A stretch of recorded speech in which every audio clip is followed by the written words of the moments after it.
இன்றே டவுன்லோட் செய்து உங்கள் ஃபேவரட் ஷோக்களை என்ஜாய் பண்ணுங்க. நீங்க அவன் மேல காட்டுற அக்கறைய அவ தப்பா புரிஞ்சுக்கிறா. சோ அவளை விட்டு விலகி இருங்கன்னு சொன்னாரு. அதுக்கு நீங்க என்ன சொன்னீங்க? நானும் இருக்கிற உண்மையை சொல்றேன். பார்வதி மனசுல நான் இருக்கிற மாதிரி என் மனசுலயும் பார்வதி தான் இருக்கான்னு சொன்னேன். எதுக்காக மாமா அப்பா கிட்ட அப்படி சொன்னீங்க? வேற ஏதாவது சொல்லி சமாளிச்சிருக்கலாம்ல. இல்ல காரணமா தான் அப்படி சொன்னேன். என்ன மாமா சொல்றீங்க? என்னைக்காவது ஒரு நாள் திடீர்னு உங்க அப்பாக்கு நம்ம 2 பேரும் புருஷன் பொண்டாட்டின்னு தெரிய வரும்போது அந்த வழி எப்படி தாங்கிப்பாருன்னு தெரியல. ஸோ இப்போத்துல இருந்து நம்ம 2 பேர் உறவை கொஞ்சம் கொஞ்சமா புரிய வைக்கிறது தான் நல்லதுன்னு என் மனசுக்கு பட்டுச்சு. அதனால தான் அப்படி சொன்னேன். நீங்க சொன்னதை எங்க அப்பா உடனே போய் அம்மா கிட்ட சொன்னா பெரிய பிரச்சனையாயிடுமே மாமா. பயப்படாத. என் மாமனார் பத்தி எனக்கு நல்லா தெரியும். நான் சொன்னது அம்மா கிட்ட போய் சொல்ல மாட்டாரு.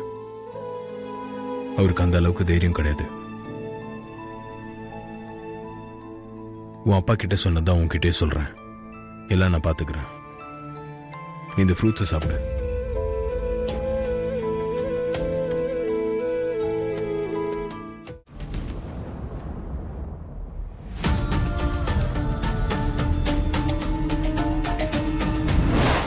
பார்வதி மனசுக்குள்ள எப்படி நான் இருக்கணும் அதே மாதிரி என் மனசுலையும் பார்வதி இருக்கா.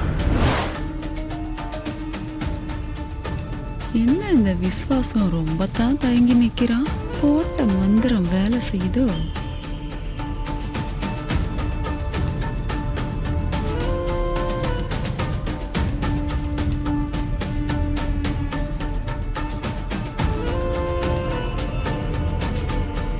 Okay, I'll call you.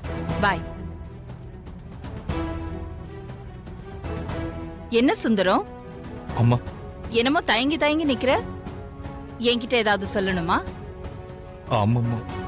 என்ன விஷயம் சொல்லு. பார்வதி விஷயமா தாமா உங்ககிட்ட ஒண்ணு சொல்லணும். விஷயத்துக்கு வந்துட்டா. எதுவா இருந்தாலும் தயங்காம சொல்லு சுந்தரம். பெரிய தம்பி என்கிட்ட சொன்னத அப்படியே அம்மா கிட்ட எப்படி சொல்றது? நம்ம சொன்னா என்ன நடக்கும்? அதான் சொல்ல வந்துட்டியே, அப்புறம் என்ன தயக்கம்? சொல்லிட வேண்டியதானே. இதையும் நம்மளே ஆரம்பிச்சு வைப்போம். சுந்தரம், அதான் அக்கா இத்தனை வாட்டி கேக்குறாங்கல்ல, எதுவா இருந்தாலும் சொல்லு சுந்தரம்.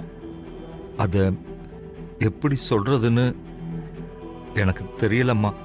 ஆனா உங்ககிட்ட சொல்லாமலும் இருக்க முடியல. சுந்தரம், நான் தான் சொல்லிட்டேன்ல, எதுவா இருந்தாலும் தயங்காம சொல்லு. நம்ம பெரிய தம்பி ஆஸ்பத்திரியில இருந்துகிட்டு பார்வதிய நல்லபடியா கவனிச்சுக்கிட்டு இருக்காரு. ஆதி கிட்ட நான் தான் பார்வதியை நல்லபடியா கவனிக்க சொல்லியிருந்தேன். அதத்தான் அவன் பொறுப்பா செஞ்சுக்கிட்டு இருக்கான்.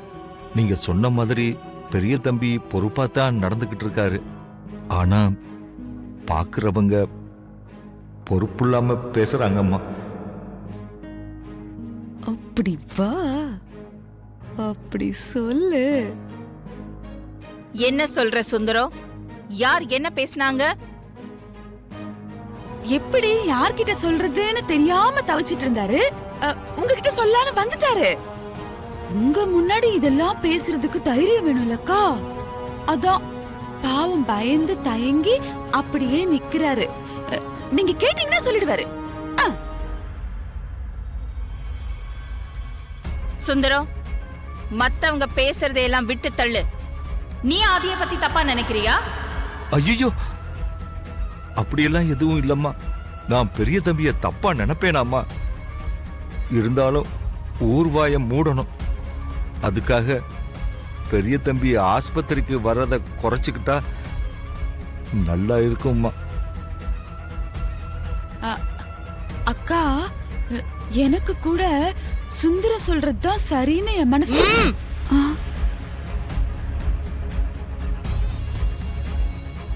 நான் பாத்துக்கிறேன் சுந்தரம், நீ கவலைப்படாம போ. நான் பேசுனது ஏதாவது தப்பா இருந்தா என்ன மன்னிச்சிடுங்கம்மா. அதெல்லாம் ஒண்ணும் இல்ல. ஒரு பொண்ணை பெத்த தகப்பனா நீ பொறுப்பாதான் நடந்துட்டு இருக்க. என்கிட்ட சொல்லிட்டல, நான் அதை பாத்துக்கிறேன்னு சொல்லிட்டேன்ல, நீ கவலைப்படாம போ. சரிங்கம்மா. ஆமா, நீ கவலைப்படாம போ, அக்கா பாத்துக்குவாங்க. நான் சொல்லக்கூடாதா? சும்மா ஒரு ஆறுதலுக்கு தான்.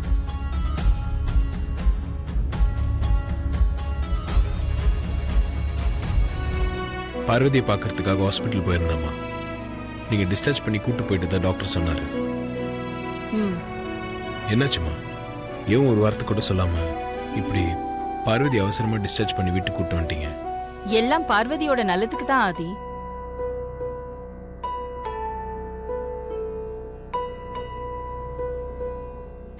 அந்த அனஸ்தீசியா டாக்டர் மூலமா ஏற்கனவே பார்வதிக்கு அந்த ஹாஸ்பிட்டல்ல உயிருக்கு ஆபத்து ஏற்பட்டிருக்கு.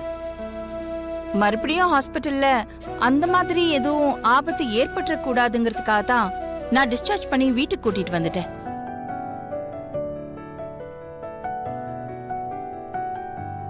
பார்வதி உயிருக்கு எந்த ஆபத்தும் ஏற்படக்கூடாதுன்னு நீங்க எடுத்திருக்க முடிவு சரிதாம்மா. இருந்தாலும் ஹாஸ்பிட்டல் அவ நடக்க ஆரம்பிச்சதுக்கு அப்புறம் டிஸ்சார்ஜ் பண்ணி இருந்திருக்கலாம்.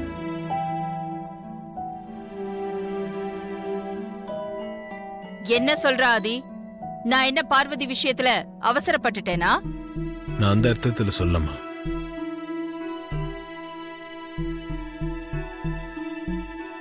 இத பாராதி, நான் பார்வதியை டிஸ்சார்ஜ் பண்றதுக்கு முன்னாடி நான் டாக்டர் கிட்ட பார்வதியோட ஹெல்த் விஷயமா எல்லாமே டிஸ்கஸ் பண்ணிட்டேன். வீட்ல வச்சு பாத்துக்கிறதுல எந்த பிரச்சனையும் இல்லைன்னு டாக்டர் சொல்லிட்டாரு. தேவைப்பட்டா ஹாஸ்பிட்டல்ல இருந்து டெய்லி நர்ஸ் கூட வந்து பார்வதியை செக்அப் பண்ணுவாங்க. அதுக்கான ஏற்பாடு கூட நான் பண்ணியிருக்கேன். அதனால வீட்லயே பார்வதிக்கு ஹாஸ்பிட்டல் கண்காணிப்பு இருக்கும். அதுல எந்த குறையும் இருக்காது. சுந்தர அம்மா கிட்ட சொல்லியிருந்தா அம்மா என்கிட்ட டைரக்டா ரியாக்ட் பண்ணுவாங்களே தவிர இந்த மாதிரிலாம் நடந்துக்க மாட்டாங்க. அதான் எனக்கும் ஒரே கன்ஃபியூஸ்டா இருக்கு.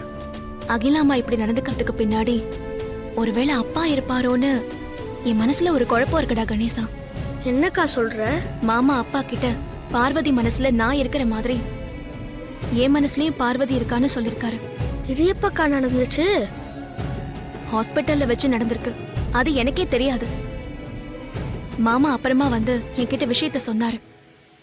அப்பவே நான் பயந்தேன். அதனாலதான் அகிலாமா இப்படி நடந்துக்கிறதுக்கு பின்னாடி அப்பா இருப்பாரோன்னு என் மனசுல ஒரு குழப்பம் இருக்குடா கணேசா. நீ சொல்றது கரெக்ட் ஆதி. அம்மா டைரக்டா தான் ரியாக்ட் பண்ணுவாங்க. ஆனா அம்மாவோட ஒவ்வொரு ரியாக்ஷன் பின்னாடியும் கண்டிப்பா ஒரு காரணம் இருக்கும். காரணம் இல்லாம அவங்க எதுவுமே செய்ய மாட்டாங்க. அம்மாவோட இந்த திடீர் முடிவுக்கு பின்னாடி கண்டிப்பா ஏதோ நடந்திருக்கு. கரெக்ட். ஏதோ குழப்பம் நடந்திருக்கு. என்ன நடந்துச்சு, அதை யார் பண்ணாங்கன்னு கண்டுபிடிக்கணும்.